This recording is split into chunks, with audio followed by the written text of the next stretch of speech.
बहुत प्रसन्नता है कि माननीय मोदी जी प्रधानमंत्री के रूप में तीसरी बार शपथ ग्रहण कर रहे हैं। यह सुन कर के, यह जान कर के बड़ी प्रसन्नता हुई है, क्योंकि ऐसा जब से देश स्वतंत्र हुआ है उसे प्रथम जो प्रधानमंत्री श्री जवाहरलाल जी नेहरू थे, उन्होंने ही 3 बार यह शपथ ग्रहण प्रधानमंत्री के रूप में लिया था। उसके बाद माननीय प्रधानमंत्री के रूप में ये तीसरी बार जो हमारे नरेंद्र मोदी जी प्रधानमंत्री के रूप में शपथ ग्रहण कर रहे हैं, ये बहुत प्रसन्नता है, बहुत आनंद है और इनके लिए शुभकामनाएं, शुभ आशीर्वाद मैं पहले भी दिया हूँ, आज भी देता हूँ कि यह अपने यह तीसरी वर्ष का कार्यकाल, जैसे 2 वर्ष का पूर्णतया देश स्वतंत्र और देश के विकास और देश के लिए उन्नति के लिए सबके साथ सबके विकास के रूप में कार्य किए हैं, वैसे आगे भी करते रहेंगे और हमारी जो भारतीय जनता है वह प्रसन्नता हो, उसके हर सुविधा प्राप्त हो, ऐसा आशा करता हूं कि प्रधानमंत्री जी के माध्यम से यह कार्य संपन्न होंगे। हमारी भारत की सभी जनता प्रसन्न होगी और आनंद से रहेगी और जो भी बाधाएं हैं वो दूर होंगी और जो उनके 2 वर्ष के 2 कार्यकाल पूरा हुआ है उसमें तीसरे में मैं आशा है कि जो अधूरा रह गए हैं कार्य उसको पूर्ण करेंगे और मुझे बड़ी प्रसन्नता है। रामलला की ओर से मैं शुभकामनाएं देता हूं कि इनके यह भी तीसरे वर्ष का कार्यकाल आनंद से, बड़े ही प्रसन्नता से संपन्न हो, जो देश हित में और देश कल्याण में सर्वजन सुखाय सर्वजन हिताय के रूप में संपन्न हो। देखिए,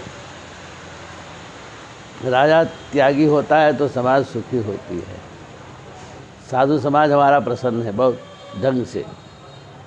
प्रधानमंत्री हमारे सब प्रकार से त्यागी हैं, साधु शाही वृत्ति है, इससे अच्छा क्या होगा। उनके सिवा और कौन प्रधानमंत्री के योग्य ही है ही। सब चोर हैं, राष्ट्रद्रोही है, जितने सब राष्ट्रद्रोही हैं। राष्ट्र से कुछ इन लोगों को लेना देना नहीं, सब के सब चोर हैं। तो प्रधानमंत्री के योग्य हमारे मोदी जी ही है। अच्छा है, बहुत सुंदर है। तो तीसरी बार सीएम बन रहे, इतिहास बन रहा है। जी जी जी, इतिहास बन रहा है और इस प्रधानमंत्री के लायक हैं मोदी जी। देखिए, ये निश्चित रूप से एक राष्ट्र निर्माण के लिए और संस्कृति के उत्थान के लिए भारत अपना इतिहास बना रहा है और ऐसे ऐतिहासिक काल में जो देश के प्रति, राष्ट्र के प्रति और जनता के प्रति समर्पित है। हर व्यक्ति के दुख, दर्द, इलाज, दवाई, पढ़ाई और उसकी सारी व्यवस्थाओं को जानने वाला, मुझे लगता है कि स्वामी विवेकानंद के बाद कोई ऐसा महापुरुष इस भारत में हुआ है तो उसका नाम नरेंद्र दामोदर मोदी है। ये बहुत ही सुखद है कि तीसरी बार आप प्रधानमंत्री जी शपथ लेने जा रहे हैं। मुझे लगता है कि जो सशक्त राष्ट्र की परिकल्पना है, जो विश्व गुरु की परिकल्पना है, जो भारतीय संस्कृति और आत्मोत्थान की परिकल्पना है, वो सार्थक होने वाली है और एक साधु, एक महात्मा होने के नाते हम लोग उनका स्वागत करते हैं। यह देश का, देशवासियों का सौभाग्य है कि नरेंद्र मोदी जी तीसरी बार प्रधानमंत्री बनने जा रहे हैं। नरेंद्र मोदी जी के नेतृत्व में हमारा देश निरंतर आगे बढ़ रहा है और मोदी जी की ये जो कुशल नेतृत्व और देश प्रेम है, यह हमारा जो खोया हुआ सांस्कृतिक स्वरूप था वो पुनर्प्रतिष्ठित हो रहा है।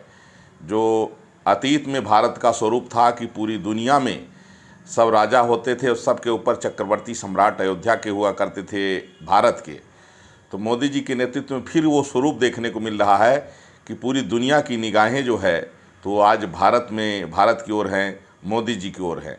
बहुत खुशी है। अयोध्या से मैं तपस्वी छावनी पीठाधीश्वर जगत गुरु परमहंस आचार्य, मैं संत समाज की ओर से नरेंद्र मोदी जी को तीसरी बार प्रधानमंत्री बनने की बधाई देता हूँ।